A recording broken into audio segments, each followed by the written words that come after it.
రైతులు వరితో పాటు పామాయిల్ కూడా సాగు చేయాలన్నారు వ్యవసాయ శాఖ మంత్రి తుమ్మల నాగేశ్వరరావు. ఆయిల్ ఫామ్ తో రైతన్నకు అధిక లాభాలుంటాయన్నారు. నష్టం అనేదే ఉండదన్నారు మంత్రి. రైతులకు ఇబ్బందులు లేకుండా ఆయిల్ ఫామ్ ఫ్యాక్టరీలు ఏర్పాటు చేస్తామన్నారు మంత్రి. హిందుస్థాన్ కంపెనీతో కలిసి ముందుకెళ్తామన్నారు. టన్నుకి 25,000 ఇప్పిస్తామన్నారు.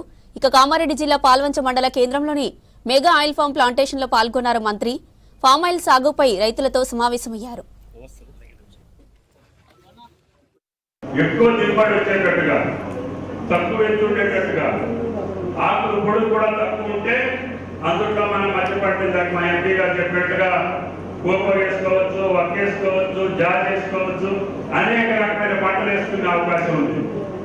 ఇప్పుడు వక్ వేసుకున్న వాడికి 3 లక్షల రూపాయలు వస్తున్నాయి. అక్కడ పామాయిల్ పంట పామాయిల్కే ఉంటుంది, కోకో పంట కోకోకే ఉంటుంది, అందులో వక్క కూడా పెరుగుతుంది.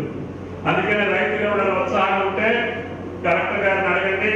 మన అధికారులు మిమ్మల్ని కూడా ఆదర్శ రైతులు అందరినీ ఆ జిల్లాకు తీసుకొచ్చి చూపించే బాధ్యతన మీరు చూస్తే, కళ్ళతో చూస్తే మీకు నమ్మకం కుదురుతుంది.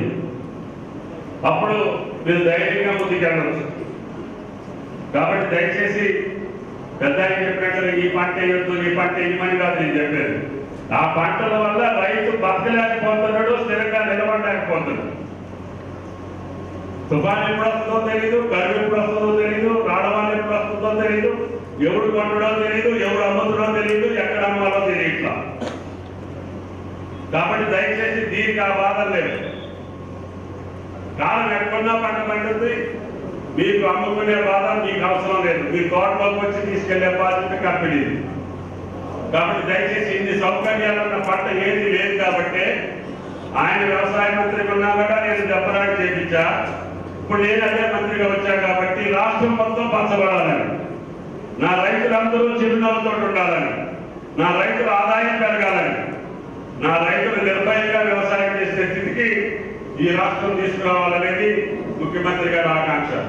కాబట్టి దయచేసి నేను ఢిల్లీలో రాహుల్ గాంధీ గారితో మాట్లాడేటప్పుడు కూడా ఈ సందర్భం వచ్చింది. మీ దగ్గర వరి ఎక్కువ పండుతూ ఉంది. దేశంలోనే అత్యధికంగా వరి పండించే రైతులు మన రైతులే. దానికి మార్కెటింగ్ ఇబ్బందులు వస్తాయి. మీరు రైతులను జాగ్రత్త చూసుకోవాలి. కాబట్టి రైతుల్ని మీరు అవేర్నెస్ క్రియేట్ చేయండి. రైతుకి లాభం వచ్చే పంటలతో చేయించండి. ఆ పంటలకి వాల్యూ యాడెడ్ వచ్చేటట్టుగా ఇండస్ట్రీస్ ని, ప్రాసెసింగ్ యూనిట్స్ ఏర్పాటు చేసి రైతు పండించిన ఏ పంట కూడా బజార్లు కాకూడదు. ఇప్పుడు బొప్పాయి పండిస్తే మంచి గాలి మొత్తం కింద పడిపోతాయి.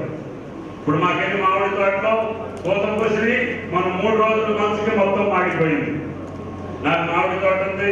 అన్ని పంటలు వేసా.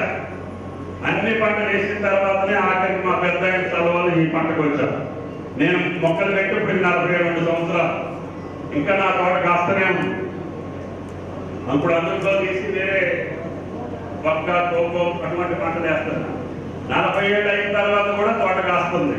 వచ్చిన క్రాప్ని కంపెనీ ద్వారా ప్రొక్యూర్ చేసి మన కంపెనీకి పంపించండి. ఆడికి ఏ రకం